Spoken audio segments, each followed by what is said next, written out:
আলহামদুলিল্লাহ।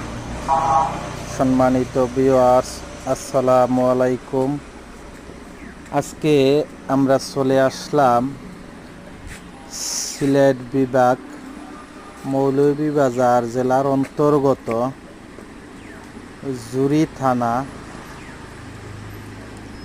একটি মাজার শরীফে হজরত শাহজালাল এর উত্তরসূরি 360 আউলিয়ার অন্যতম হজরত শাহ কোয়াইসিম উদ্দিন জীবনজ্যোতির মাজারে।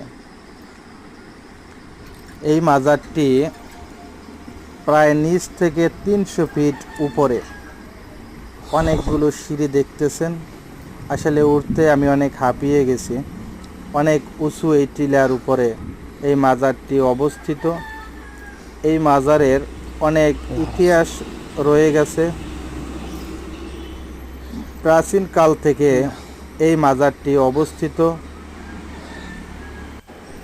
এই মাজারটিতে সবাই আসে দেখার জন্য। অনেক সুন্দর একটি মাজার। আর সবচেয়ে বেশি ভালো লাগে পরিবেশটা, একবারে নির্ঝুম নিরিবিলি একটি পরিবেশ।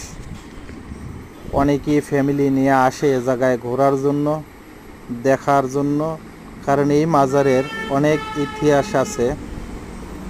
এই মাজারটিকে অনেক গরম মাজার বলা হয়, প্লাস তাকে সংক্ষেপে মানুষ বলে জীবনজ্যোতির মাজার। এই মাজারটি দেখার মতন অনেক কিছু আছে। জায়গায় মসজিদ আছে, মাদ্রাসা আছে, ধর্মীয় আলোচনা এই জায়গাটায় চলে।